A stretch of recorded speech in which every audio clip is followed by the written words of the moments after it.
બાળ પ્રવૃત્તિ મધ્યસ્થ કાર્યાલય દ્વારા પ્રકાશિત નિત્ય પ્રેરણા માર્ચ તારીખ 28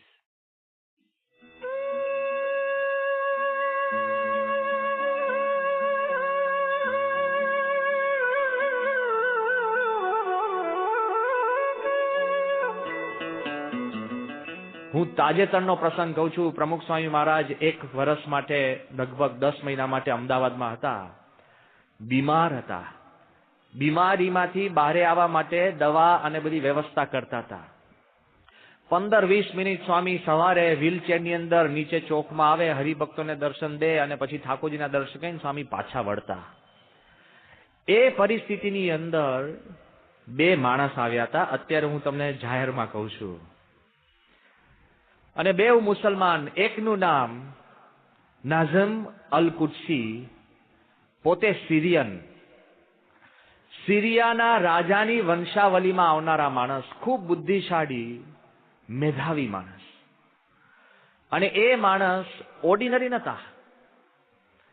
એ પોતે અત્યારે પણ ઇન્વેસ્ટ આબુધાબી મોટી કંપની છે, જે રાજા મહારાજાઓનું એક્સ્ટ્રા ફંડ, એનું દુનિયાભરના પ્રેસિડન્ટ, પ્રાઇમ મિનિસ્ટર અને દેશોની અંદર ઇન્વેસ્ટમેન્ટ કરવાની જે ફર્મ છે એના CEO આ નઝીમ અલ કુદસી.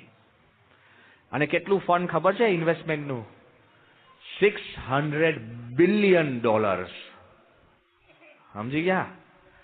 કારણ કે રાજા મહારાજાનું ફંડ. અને એને ઇન્વેસ્ટ કરવાની કેટલી જવાબદારી છે, કેટલો વિચક્ષણ માણસ, કેટલો બાહોશ ને હોશિયાર.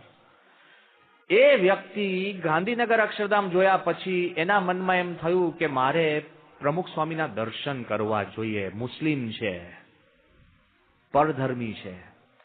હવે તે વખતે મને જયારે વાત મળી એટલે મને ચિંતા થઈ. મેં કહ્યું શંકાનો સ્વભાવ તમારો એકલા નથી, હું જ્ઞાન એકલો લીક નથી કરતો, એમાં હું ભાગીદાર છું આ બધા જ વાતમાં. તમારે કોઈને એમ માનવા જેવું નથી. હું પાઠ ઉપરથી વાત કરું છું. We are all sailing in the same boat. એટલે આ બાજુ મને લાગ્યું કે આ મુસલમાન છે, મળવા આવશે, શું પૂછે, કંઈક છે, બાપા તો બીમાર છે, મળી શકે ન શકે. એટલે તે વખતે મેં જેટલું અઘરું બને ને એમ પ્રયત્ન કર્યો. મને એમનો ફોન આવ્યો કે મારે પ્રમુખ સાહેબને મળવું છે. મેં કહ્યું તો તમારે લગભગ સવારે મંગળામાં 6 વાગે આવી જવું પડે. હવે આવે કોઈ? આ બધા 10 વાગે ઉઠનાર માણસો. અને પછી મેં એવું કીધું, મેં કહ્યું તમારે બરાબર સ્નાન કરીને આવવું પડશે. મેં કહ્યું કદાચ એમાંય અઘરું. હી વોઝ ધેર 6 o'clock સ્નાન કરીને. એને એના બીજા મિત્ર સદીકી કરીને 2 આવી ગયા, નઝીમ ને 2. અમારી જોડે બધી વાતચીત કરી, શાંતિથી વાત કરી. જો એના ભાગ્યમાં કંઈક બોલતું હશે, એની કોઈ બીજી અપેક્ષા નથી. મારે પ્રમુખ સ્વામીના દૂરથી દર્શન કરવા છે. એ ત્યાં બેઠા હતા, બીજા 500 થી 600 હરિભક્તો. અને બધા હરિભક્તો પોતપોતાની રીતે સ્વામી જોડે વાર્તાલાપ કરતા હોય, કોઈ આનંદ કરતા હોય, સ્વામી દર્શન કરવા ગયા. એમાં આ 600માં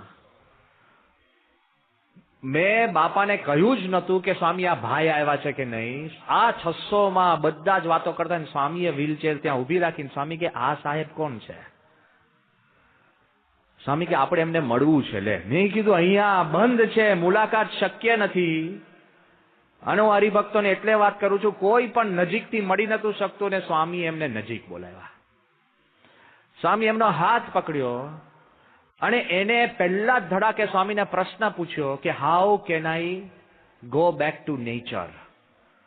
કે હું કુદરતની સમીપે કેવી રીતના હું જઈ શકું? કારણ કે દુનિયાની અંદર બધું એકદમ આપણે કહીએ ને એબ્સોલ્યુટલી એન્ટી ઇકોલોજીકલ બધી વાતો ચાલે છે, કે હું કુદરતની નજીક કેમ ન પહોંચું? અને પ્રમુખ સ્વામી એક જ શબ્દમાં કીધું.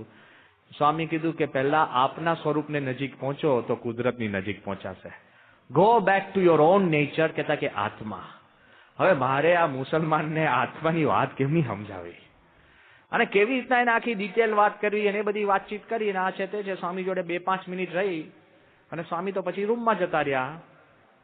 This main started crying. એટલે એકદમ ભાવ વિભોર થઈ ગયા અને રડવા માંડ્યા. અને પછી શાંતિથી એના હેન્ડ્સ વર શેકિંગ. પછી તો નીકળી ગયા અને પાછા પોતે આબુધાબી પહોંચી ગયા હશે. અઠવાડિયા પછી એનો પત્ર આવ્યો છે અમારા ઉપર. આ પત્ર તમે સાંભળજો. એને શું લખ્યું કે Swamiji, I did not quite introduce myself to you properly. એ પત્રમાં એને લખ્યું કે હું એક વાર નહીં, અનેક વાર અમેરિકાના પ્રેસિડન્ટ, રશિયાના પ્રેસિડન્ટ, દુનિયાના તમામ મોટા માણસોને અનેક વાર મળી ચૂકેલો છું, રાજા રાણી સહિત. અને હું અબજોનો વહીવટ ને વ્યવહાર કરું છું, એટલે લોકો મને શોધતા આવે, બધું એના પત્રમાં લખ્યું છે. પણ નાનપણથી મારી માતા ગુજરી ગઈ હતી. આ પહેલી વાર મને અહેસાસ થયો કે માતા એટલે શું, જ્યારે પ્રમુખ સ્વામીની નિશ્રામાં હું નજીક હતો ત્યારે. I could think of my own mother. અને એને મને ઉપદેશ લખ્યો કે you have a spiritual well there. તમારી પાસે પ્રમુખ સ્વામી રૂપી એક આધ્યાત્મિક કૂવો છે. Please drink from it daily. રોજ તમે એમાંથી સિંચન કરજો ને પીજો. આ બહારનો માણસ મને લખે છે. અને ત્રીજી વાત શું લખી ખબર છે? કે ફોર a few minutes, જે 3-4 મિનિટ પ્રમુખ સ્વામીએ મારો હાથ પકડ્યો હતો ને, for a few minutes when he held my hand, I felt he was holding my soul in his hands. પ્રમુખ સ્વામી મારો આત્મા પકડી રાખ્યો એવો મને અનુભૂતિ થઈ છે. અને છેલ્લી વાત, કોઈ મુસલમાન ધર્મ પાડનાર આવું લખે નહીં. કે આજથી મને એવું મનાય છે કે પુનર્જન્મ હશે, એટલે હું મારા પુનર્જન્મમાં પણ માનતો થયો છું. તે પ્રમુખ સ્વામી મહારાજને આભારી છું. આ વિચાર કરો કે જેને કોઈ શાસ્ત્ર વાંચ્યું નથી, જેને કોઈ આવી કથા સાંભળી નથી, જેને નાવાથી માંડીને માળાથી માંડીને બધું જ નવીન છે, પણ સત્પુરુષ જેના પર કૃપા કરે, જેને હું ખુદ પ્રયત્ન કરતો હતો કે પ્રમુખ સ્વામીની નજીક બહુ કદાચ જાય નહીં, પણ જેનો સમય પાકી ગયો હોય ને, સંત એને ઓળખી લે છે, એને પકડે છે, એને પોતાની નજીક લાવી દે છે.